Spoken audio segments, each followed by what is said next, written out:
तहलका कुरुक्षेत्र में बात होगी मध्य प्रदेश की। मध्य प्रदेश सरकार एक तरफ अपने मंत्रियों के विभागों का रिपोर्ट कार्ड टटोल रही है, दूसरी तरफ मध्य प्रदेश सरकार नशे के खिलाफ अभियान चलाने का दावा कर रही है, नशे के कारोबार पर अंकुश लगाने का भी दावा कर रही है। लेकिन तीसरी तरफ कुछ तस्वीरें ऐसी हैं जो सरकार के मंत्रियों को विवाद में ला करके खड़ा करते हैं और उस वजह से सरकार भी विवाद में आती है। और बड़ा सवाल यह उठता है कि क्या मध्य प्रदेश में लगातार नशे का कारोबार बढ़ता जा रहा है, और नशे का कारोबार बढ़ भी तो कैसे रहा है, उसमें सरकार के मंत्रियों के रिश्तेदार इन्वॉल्व हो रहे हैं। कुछ दिन पहले की ही यह खबर है जब मध्य प्रदेश सरकार में राज्य मंत्री प्रतिमा बागरी के भाई अनिल बागरी को पुलिस ने नशे के कारोबार के आरोप में गिरफ्तार किया। इसके साथ ही उसके जीजा पर भी आरोप लगा कि दोनों मिलकर के इस पूरे नशे के रैकेट को चला रहे थे, इस सिंडिकेट को चला रहे थे। इस घटना के बाद प्रतिमा बागरी, जो कि सरकार में राज्य मंत्री हैं, इनका बयान भी सामने आया। पहले तो ये कहती हुई नजर आ रही थी कि इससे उनका कोई लेना देना नहीं है, ये सब अफवाहें हैं, लेकिन उसके बाद उनका एक पलटा हुआ बयान भी सामने आया जिसमें अपने बयान से पलट गई और यह कहती हुई नजर आई कि इस पर सरकार लगातार कानून के हिसाब से काम कर रही है, सरकार को जो लगेगा वो काम सरकार के द्वारा किया जाएगा।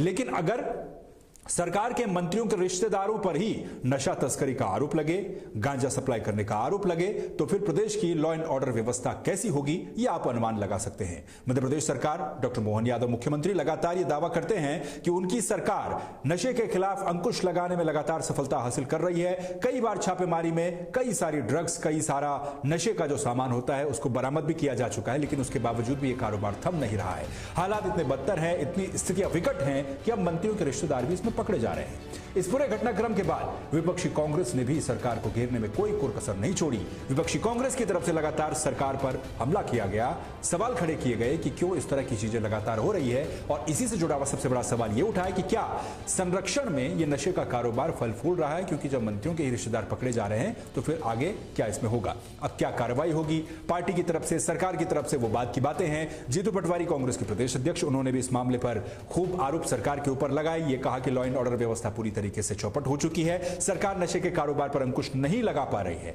अब जब ये पूरा घटनाक्रम सामने आया, राज्य मंत्री प्रतिमा बागरी के भाई को पुलिस ने पकड़ा, तो उसके बाद उनका पहले क्या बयान आया वो आपको सुनाते हैं।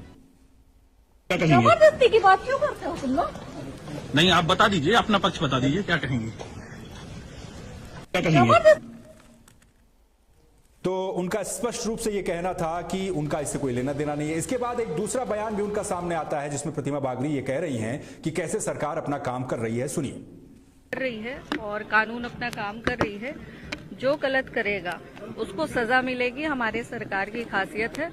और जिस तरह मीडिया अपने आप से रिश्तेदार बना लेता है, मेरा अनुरोध है कि पहले आप उसकी पुष्टि कर ले, उसके तथ्यों की जानकारी के बाद ही आप लोग कोई निर्णय लें। आपके मुताबिक कौन है? मैंने बता दिया कि हमारी सरकार कानून अपना काम कर रही है। आप अपने आप से निर्णय लेते हैं, आप अपने आप से निर्णय लेते हैं। रक्षाबंधन पर आपने फोटो क्यों ट्वीट करी? पूरी विधानसभा मेरा परिवार है, पूरे विधानसभा के लोग आते हैं, तो रक्षाबंधन सब दीदी बोलती है, रक्षाबंधन बहुत सारे लोगों को आपके अकाउंट से क्यों ट्वीट? तो आपने सुना प्रतिमा बागरी से जब पत्रकारों ने सवाल किया तो उन्होंने कहा कि पूरा विधानसभा मेरा परिवार है और आप लोग पहले रिसर्च कीजिए, उसके बाद बताइए कौन किसका रिश्तेदार है। रिश्तेदारी को जोड़ दिया गया। लेकिन इस पूरे घटनाक्रम के बाद कांग्रेस के प्रदेश अध्यक्ष जीतू पटवारी ने भी सरकार पर कई तरह के सवाल उठाए हैं। खासतौर पर सरकार के मंत्री, जिनके रिश्तेदार, जिनके भाई पकड़े गए, उनको लेकर के भी काफी गंभीर प्रश्न खड़े किए और मुख्यमंत्री को लेकर के भी बयान दिया। सुनिए। सुबह जो ड्रग्स के आसपास था उसमें विश्वास सारंग के साथ उसका पारिवारिक रिश्ता निकला कि नहीं निकला? जो प्रतिमा बागरी के परिवार के बहनों और भाई को पकड़ा गया गांजा बेचते हुए, लंबी खेप, ये क्या मैसेज है?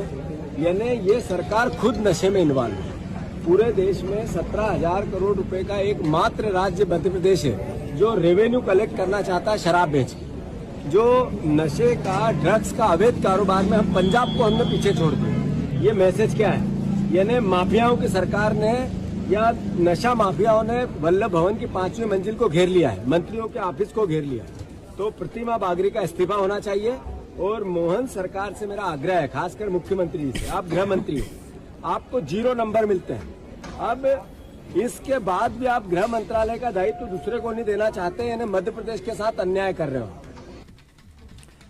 तो जीतू पटवारी का भी आपने बयान सुना और मध्य प्रदेश की सियासत में इसको लेकर के उबाल है। प्रतिमा बागरी का इस्तीफा मांग रहे हैं और ये कह रहे हैं कि नशे के जो कारोबारी हैं उन्होंने सरकार को पूरी तरह से घेर लिया है। मध्य प्रदेश ऐसा राज्य बन रहा है जो कि शराब के बल पर रेवेन्यू को कलेक्ट करना चाहता है। इसी को लेकर के कुरुक्षेत्र में आज चर्चा करेंगे। चर्चा करने के लिए हमारे साथ हमारे खास मेहमान जुड़ चुके हैं, उनको स्क्रीन बुलाते हैं, आपसे उनका करवाते हैं। पवित्र कौर जी हमारे साथ हैं, जिला अध्यक्ष महिला कांग्रेस की रायसेन से। पवित्र कौर जी स्वागत है आपका। साथ ही शिव कुमार भार्गव जी हैं, भगवा पार्टी के प्रदेश अध्यक्ष हैं। भार्गव जी आपका भी स्वागत है। अमित दागी हमारे संवाददाता भोपाल से हमारे साथ जुड़े हुए हैं और मिथिलेश रघुवंशी वरिष्ठ पत्रकार हैं। आप सभी लोगों का बहुत बहुत स्वागत है। सबसे पहले तो कौर मैम आपके पास आना चाहेंगे, ये जो पूरा घटनाक्रम हुआ है, लगातार जीतू पटवारी हो या तमाम लोग ये सवाल उठा रहे हैं कि भाई जब मंत्रियों के रिश्तेदार ही इस पूरे मामले में पकड़े जाएंगे तो फिर मध्य प्रदेश में नशे का कारोबार कैसा फल फूल रहा होगा, इसका हम अनुमान लगा सकते हैं। क्या कहना चाहेंगे? दिग्विजय सिंह जी, आपको मेरा नमस्कार। मेरे सुनने वाले सभी को मेरा नमस्कार। मध्य प्रदेश में जो ये तस्करी हो रही है नशे को लेकर, गांजा परोसा जा रहा है, शराब परोसी जा रही है, ये सब सरकार की मिली भगत है। जब सरकार के लोग इसमें सक्रिय होते हैं तो सरकार को इसको जितना मुनाफा होता है तो सरकार रख लेती। अब सरकार के ये रिश्तेदार, जैसे बागरी जी का भाषण में उनके आपने सुना कि उन्होंने बोला था कि मेरे भाई नहीं है। पहले तो वो भाई मानने से मना कर रही थी और जब उन्होंने पत्रकारों ने ज्यादा प्रेशर डाला और भाई मान भी लिया तो ये बीजेपी नेताओं का फितरत ही है कि जब खुद की जरूरत होती है तो किसी राह चलते को भी भाई बना लेते हैं और जब अपनी सत्ता या अपनी कुर्सी डगमगाती है, कोई लांछन आपके चरित्र पर आके लगता है, आपने दामन पे लगता है, तो ये अपने सबों को भी पीछे छोड़ने में बाज नहीं आते हैं। विश्वास सारंग जी का भी आपने देखा था भोपाल में और मध्य प्रदेश में बहुत से नेता हैं जिनका रिश्ता ऐसी करप्शन से जुड़ा हुआ दिखाई देता है। आवश्यक कार्रवाई करनी होगी, सरकार करेगी। लॉ एंड ऑर्डर को जो करना होगा वो लॉ एंड ऑर्डर करेगा और इससे पहले भी नशे के खिलाफ सरकार एक्शन ले रही है, छापेमारियां भी हो रही है, पकड़ा जा रहा है। ये सरकार तो ये खुद ही है, जो जिनके रिश्तेदार है वो खुद ही सरकार है। सरकार खुद ही इन सब चीजों में लिप्त है। सरकार कोई कार्रवाई नहीं करेगी। अगर कार्रवाई की होती, मध्य प्रदेश का आज ये हाल होता कि दिन दिहाड़े बच्चियों के रेप हो रहे हैं, तस्करी हो रही है, गांजा बिक रहा है, शराब बिक रही है, खुलेआम ढाबों पे, हाईवे पे जितने ढाबे हैं सब में शराब बिक्री हो रही है। सरकार और सत्ता सो रही है, उनको पैसा पहुंच जाता है सब शाम। जनता की और किसी चीज की, मध्य प्रदेश की जनता आवाम की किसी तरह की सेहत खराब हो, किसी तरह का बिजनेस खराब हो, किसी तरह के उनके किसी तरह का भी नुकसान हो, सरकार को कुछ लेना देना नहीं। उनके खजानों में पैसे भरपूर आते रहे, जनता चाहे डूबती रहे नशे में आ रहा है और ये पूरा जो एक तरीके से सिंडिकेट चल रहा है इसमें मिली भगत हो सकती है। शिव कुमार जी किस तरीके से देखेंगे मिली भगत है, सरकार की पूरी मिली भगत है। इसके बाद आऊंगा आपके पास कौर जी, इसके बाद आऊंगा। शिव कुमार भार्गव साहब हमारे साथ जुड़े हुए हैं। तो भार्गव साहब, ये जो जीतू पटवारी कह रहे हैं कि हमने नशे के मामले में पंजाब को भी पीछे छोड़ दिया, पंजाब के बारे में जो बातें कही जाती थी आज मध्य प्रदेश उससे आगे निकल रहा है। जीतू पटवारी जी सही बोल रहे हैं जी। कांग्रेस का शासन हो रहा हो या बीजेपी का शासन हो, वर्तमान में भी नशे का व्यापार, अवैध व्यापार चरम पर। बीजेपी को आज आए हुए 20-25 साल हुए हैं जी। वो अपने तब तक व्यापारों में बढ़ावा भी दे रही है। तो बीजेपी का ही शासन है जी। उससे पहले कांग्रेस का शासन था और कांग्रेस के शासन में या बीजेपी का शासन, कोई भी शासन रहा हो, इन चीजों की बढ़ोतरी होती रही आई है जी। नेताओं के रिश्तेदार या उनके मित्र या पड़ोसी या उनके रिश्तेदार बनने वाले हमेशा से लिप्त पाए जाते रहे, इसमें कोई नया नहीं है। हाँ, पर यह सत्यता है कि वर्तमान में मध्य प्रदेश के साथ साथ संपूर्ण भारत में कहीं पर भी नशे इत्यादि की बढ़ोतरी तो हुई और विशेष करके भी कुछ दिन पहले जो 18,000 करोड़ का ड्रग्स का मामला आया था भोपाल में, उसमें भी कहीं ना कहीं हमने मध्य प्रदेश शासन के लिए, भोपाल कलेक्टर के लिए पत्र भी लिखा था पकड़ाने के 8 दिन पहले कि यहाँ पर ऐसी ऐसी गतिविधियां हैं, पर उस समय भी कोई संज्ञान में नहीं आया था।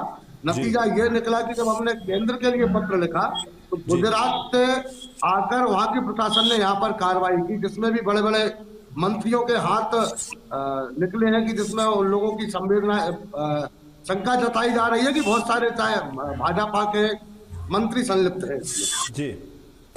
तो मिथिलेश जी, क्योंकि बड़ा सवाल ये है कि जैसा कि भार्गव जी ने भी कहा कि पिछले 20-25 सालों में चाहे सरकार कांग्रेस की रही हो चाहे बीजेपी की रही हो, नशे का कारोबार लगातार बढ़ता चला गया है। लेकिन ये जो अभी लेटेस्ट प्रकरण सामने हम देख रहे हैं, लगातार मध्य प्रदेश में पुलिस के द्वारा एक्शन भी लिया जा रहा है, कई जगहों पर इस तरीके के नशे का जो कारोबार है उसको पकड़ा भी जा रहा है, लेकिन उसके बावजूद भी चीजें रुक नहीं रही। गंभीर विषय तब बन जाता है जब एक राज्य मंत्री के रिश्तेदार, उसके भाई इस मामले में संलिप्त होते हैं। तो इसको लेकर के जो प्रेशर बनाने की कोशिश की जा रही है, भाई इस्तीफा हो जाए, तमाम चीजें हो जाए, किस तरीके से इस पूरे पॉलिटिकल सिनेरियो को आप देख रहे हैं?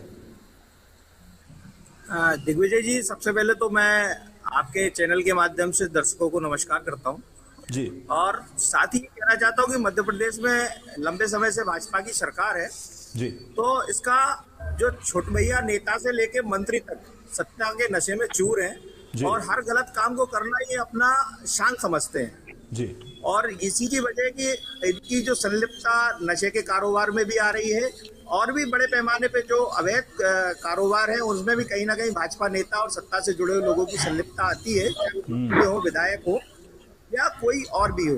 रही बात मध्य प्रदेश में नशे की स्थिति, तो पिछले जो मोहन सरकार का कार्यकाल है, ये पिछले 2 सालों की, जो कि आज 2 साल उनके पूरे हुए हैं, इन 2 सालों में व्यापक स्तर पर नशे के जो कारोबार है उनका रहस्य खुला है। लेकिन बड़ी बात यह है कि जो मध्य प्रदेश में बड़े रैकेट पकड़ाए हैं उसमें मध्य प्रदेश पुलिस, मध्य प्रदेश की एजेंसियों का बिल्कुल योगदान नहीं है। जैसे कि अभी भार्गव जी ने बताया कि गुजरात एटीएस या नारकोटिक्स ने जो भोपाल में बड़ी कार्रवाई की थी, भोपाल की एजेंसियों की भनक तक नहीं थी। मध्य प्रदेश की पुलिस ने नो डाउट कुछ कार्रवाई की है, लेकिन वो इतने बड़े स्तर की नहीं है। ये बड़ा गंभीर प्रश्न है मध्य प्रदेश की एजेंसियों को, अगर इसकी भनक नहीं है जैसा आप बता रहे हैं। लेकिन एक सवाल ये भी है कि जैसा आपने बताया कि पिछले भार्गव जी बता रहे थे कि 20-22 साल से कांग्रेस बीजेपी की वहां पर सरकार जिस तरीके से लंबे समय से है, ये कहा जा सकता है कि जो आप आरोप लगा रहे हैं, एक लंबे समय तक कोई पार्टी अगर सत्ता में होती है तो जाहिर सी बात है नेता थोड़ा बेलगाम हो जाते हैं, तो उन पर कंट्रोल नहीं कर पा रहे हैं मुख्यमंत्री या जो पार्टी के पदाधिकारी हैं।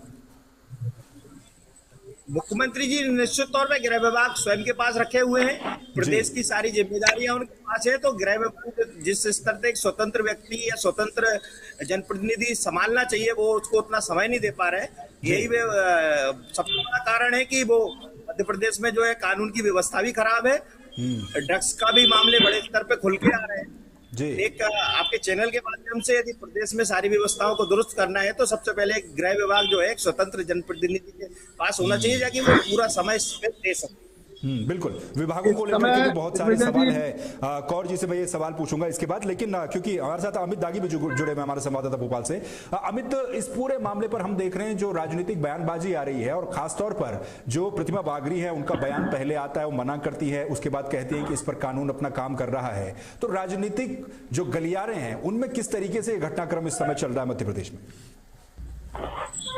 देखिए दिग्विजय, मामला बहुत गंभीर है। एक मंत्री का भाई 46 किलो गांजे के साथ गिरफ्तार होता है। जब मंत्री से कुछ पत्रकार वहां पे सवाल पूछते हैं तो मंत्री इस तरह भड़क जाती हैं जैसे इनकी कोई जमीन वसीयतनामा अपने नाम करवा रहा हो। बाद में मंत्री का बयान आता है कि मेरा भाई नहीं है, लेकिन सवाल यह है कि एक गांजा तस्कर जो पहले मंत्री का भाई था, उस गांजा तस्कर पूरी तरीके से बेबुनियाद तरीके से गांजा की सप्लाई करता है, और जब ये मंत्री का बयान आता है तो जिस भाई के कलाई में मंत्री ने राखी बांधी थी उसको ही भाई कहने से इनकार कर दिया। सबसे पहली चीज ये है। दूसरी चीज, इसमें जीतू पटवारी जी जो कांग्रेस अध्यक्ष हैं उन्होंने भी बयान दिया है, उन्होंने साफ तौर पर कहा है कि मंत्री को तत्काल पद से हटाया जाए या इस्तीफा दिया जाए। इसमें मैं बात करूंगा जो मंत्री हैं प्रतिमा बाकरी, उनका कहना है कि ये मेरा भाई नहीं है, लेकिन इसमें इनका जो बहन है उसका जो पति है शैलेंद्र सिंह, वो भी उत्तर प्रदेश के बांदा में गांजा तस्करी में गिरफ्तार पहले हो चुका है। अभी वो जेल में बंद है। कहीं ना कहीं पुलिस आंकड़े निकाल रही है और कहीं ना कहीं शैलेंद्र सिंह का पूरा मामला सामने आ रहा है कि इसमें शैलेंद्र सिंह की पूरी भागीदारी हो सकती है। जी बिल्कुल। कौर जी, आपने सुना, तमाम लोगों की बात सुनी, और बड़ी एक सभी अपने जो पैनलिस्ट है उनको मैं ये बात बताना चाहूंगा कि ये तमाम जो हम सवाल उठा रहे हैं, आप सभी लोग सवाल उठा रहे हैं, सत्ता पक्ष से पूछे जाने चाहिए थे, लेकिन सत्ता पक्ष से कोई व्यक्ति इस बहस में जुड़ने को तैयार नहीं हुआ। हो सकता है कि उनकी कुछ अपनी समस्याएं रही हों, लेकिन पवित्र कौर जी, विपक्ष इस मुद्दे पर किस तरीके से सरकार को अब आगे घेरने की प्लानिंग कर रहा है? क्योंकि मुद्दा नशे को लेकर के है, बड़ा मुद्दा है, एक बड़ा घटनाक्रम है, आप लोग इस्तीफे की मांग कर रहे हैं, आगे क्या रणनीति बनाई जा रही कि किस तरीके से दबाव बनाया जाए, क्योंकि दूसरी तरफ आपने कहा कि जैसा रघुवंशी जी ने भी कहा कि गृह विभाग मुख्यमंत्री स्वयं के पास रखे हुए हैं, विभागों की समीक्षा भी मध्य प्रदेश में की जा रही है, मंत्रियों की तमाम चीजें हैं। तो आगे किस तरीके से इसमें आप लोग देख रहे हैं घटनाक्रम को?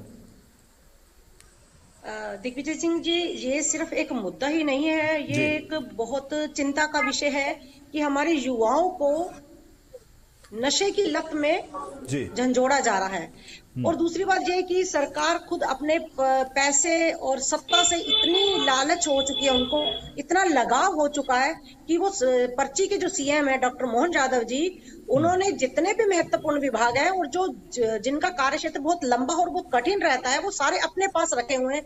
उस साफ तौर पे सुनाई और दिखाई, और हम समझ भी रहे हैं कि वो लालची किस्म के इंसान है, लालची किस्म की सत्ता बना के बैठे हुए, लालच किस्म के उनकी मनोवृत्ति कि जितने भी अपने पद हैं, जैसे गृह मंत्रालय उन्होंने खुद रखा हुआ है। गृह मंत्रालय बहुत ही महत्वपूर्ण विभाग होता है जिसके काम बहुत ज्यादा संगीन रहते हैं। और आप सीएम भी हैं, फॉरेस्ट मंत्री भी हैं, ये भी 17 विभाग आपने रखे हैं। क्या एक आदमी 17 क्षेत्रों में काम करने में निपुण हो सकता है? तो जिसका जीता जाता उदाहरण मध्य प्रदेश में आप सब जनता देख ही रही है, ना सुरक्षित है ना व्यवस्थित है। मध्य प्रदेश की सरकार बिल्कुल बेकार और फेलियर सरकार है। हम तो मतलब मेरा पर्सनल मानना यह है कि ऐसी सरकार को एक मानवता के तौर पे खुद ही इस्तीफा दे देना चाहिए, ताकि कोई दूसरी पार्टी इनसे इस्तीफा मांगने उससे पहले ये खुद ही मानवता के तौर पे इस्तीफा दे देना चाहिए। मैं भी इनसे इस्तीफे की ही मांग करती हूँ। और ये क्या बोले जो मीडिया के सामने कभी भाई नहीं बना रही है और पोस्ट कर रही है कि मेरे भाई हैं, इन लोगों को रिश्तों की कोई वैल्यू नहीं है। और इनके रिश्तेदार भी इसी तरीके से इनके साथ सब अपराधी प्रवृत्ति के लोग हैं। आपराधिक प्रवृत्ति के लोग आप कह रहे हैं। शिव कुमार भार्गव जी, ये क्योंकि कुछ दिन जैसा आपने जिक्र किया, अभी एक बड़ी खेप ड्रग्स की पकड़ी गई, उससे पहले हमने देखा कि लगभग 98 लाख की जो ड्रग्स है वो पकड़ी गई, उसमें एमडी पकड़ा गया हरदा जिले में। तो ये तमाम चीजें एक तरीके से हम देख रहे हैं, पुलिस एक्शन भी ले रही है, ड्रग्स पकड़ी भी जा रही है, कार्रवाई भी हो रही है, लेकिन उसके बाद फिर उससे बड़ी खेप पकड़ी जाती है। तो ये पूरा फेलियर कहां पर देख रहे हैं आप नशे के तौर पर? जो असफलता प्रशासन के सामने या फिर एजेंसियों के सामने नजर आ रही है, ये चूक कहां पर आप महसूस कर पा रहे हैं?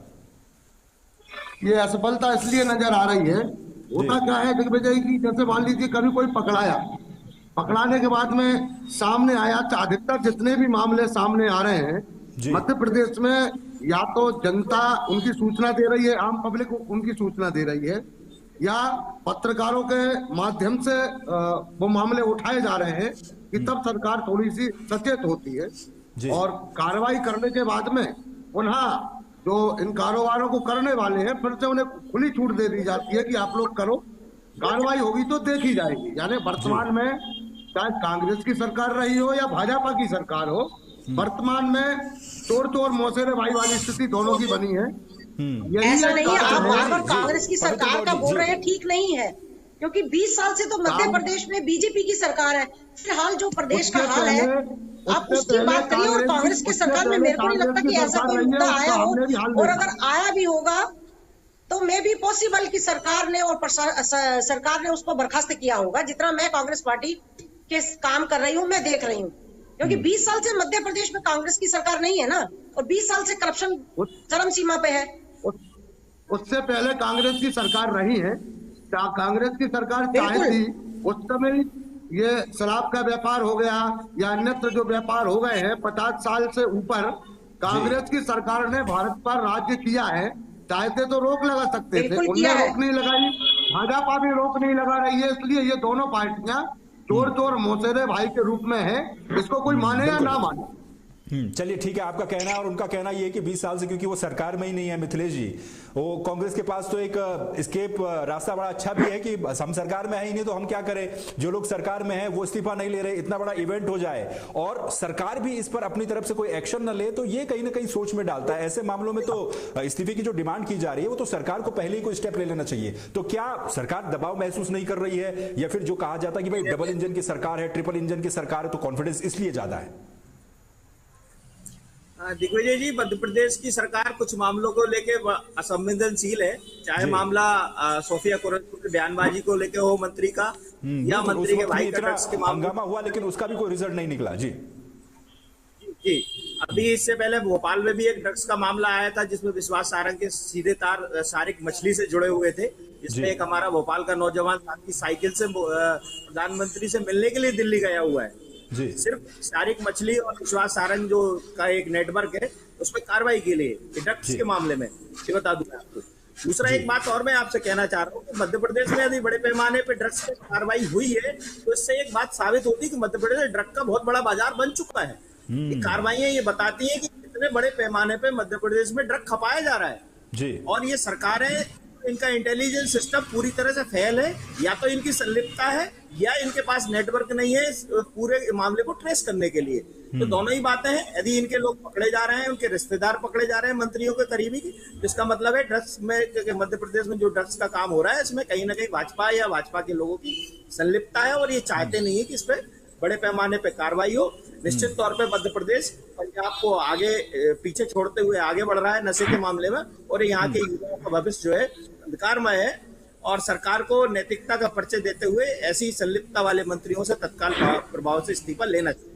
बिल्कुल सरकार को इस्तीफा लेना चाहिए अमित, लेकिन सरकार इस्तीफा ले नहीं रही है। विपक्ष के लोग, चाहे वो जीतू पटवारी हो, तमाम लोगों कह जरूर ले हैं कि इस्तीफा लेना चाहिए, लेकिन ले नहीं पा रहे हैं अभी तक। तो एक चीज हम और ये भी जानना चाहेंगे अमित कि मध्य प्रदेश में बॉर्डर के उस पार, चाहे राजस्थान हो या फिर दूसरे जो बॉर्डर सटे इलाके हैं, वहां से भी काफी बार खबरें आती है नशे के कारोबार को बढ़ावा वहां से भी मिलता है। तो इन जगहों को लेकर के क्या सिचुएशन है, क्या कंडीशन है बॉर्डर वाले इलाकों में? क्या यहीं से ही पूरी खेप वहां पर पहुंच रही है या फिर अंदर से भी इन्वॉल्वमेंट इसमें है? मतलब एक तरीके से क्या दूसरे राज्यों को दोष दिया जाए कि वहां से सप्लाई हो रही है या अंदर भी कुछ कमी है? देखिए विजय, ये बात सच है कि मध्य प्रदेश एक शराब का या अड्डा या हब बन चुका है। मध्य प्रदेश की अगर बात करें, मध्य प्रदेश में गली गली में शराब के ठिकाने हैं, किराने की तरह शराब, गांजा, हर घर में, हर गली में किराना की तरह दारू या गांजा बिक रहा है। लेकिन सवाल ये है कि कार्रवाई क्यों नहीं होती? क्योंकि मंत्रियों के लोग जो गांजा तस्करी करवा रहे हैं, दारू बिकवा रहे हैं, कहां से कार्रवाई होगी? कार्रवाई हो ही नहीं सकती ना। अगर हम बात करें पंजाब को, पंजाब से मध्य प्रदेश सबसे आगे हो चुका है शराब के मामले में। मध्य प्रदेश में घर घर के बाजू में शराब बिक रही है, पुलिस कार्रवाई करने के लिए तैयार नहीं है। पुलिस कार्रवाई करती है तो जो ऊपर नेता बैठे हैं वो फोन लगा देते हैं कि कार्रवाई नहीं होना चाहिए। पुलिस कहां से कार्रवाई करेगी? क्योंकि पूरा हाथ जो है वो राजनीतिक संरक्षण में है, राजनीतिक संरक्षण के ही अवैध जो गांजा शराब जो भी बिक रहा है वो मध्य प्रदेश में पूरी तरीके से बेलगाम हो चुका है और पूरी तरीके से बिक रहा है। बिल्कुल, इसे राजनीतिक संरक्षण ना कहा जाए तो फिर क्या कहा जाए जब मंत्रियों के रिश्तेदार पकड़े जा रहे हैं और उस पर एक्शन नहीं लिया जा रहा है। बहुत बहुत शुक्रिया आप सभी लोगों का, पवित्र कौर जी, शिव कुमार भार्गव जी, अमित दागी, मिथिलेश रघुवंशी जी, आप सभी लोगों का बहुत बहुत शुक्रिया इस चर्चा में जुड़ने के लिए। सबसे बड़ा सवाल यही है, मध्य प्रदेश में जिस तरीके से नशे का कारोबार फल फूल रहा है, बढ़ रहा है तेजी के साथ, और उसमें भी दिक्कत की बात यह है कि मंत्रियों के रिश्तेदार इसमें पकड़े जा रहे हैं, उन पर एक्शन नहीं लिया जा रहा है। विपक्ष इस्तीफे की मांग कर रहा है, लेकिन नैतिकता के आधार पर भी सरकार को इस्तीफा न तो ले रही है, न इस पर कुछ बात करना चाहती है। अब जब मंत्रियों के रिश्तेदार पकड़े जाएंगे, उन पर एक्शन नहीं लिया जाएगा, तो फिर बाकी के नशा तस्करों पर कैसे लगाम लगाई जाएगी?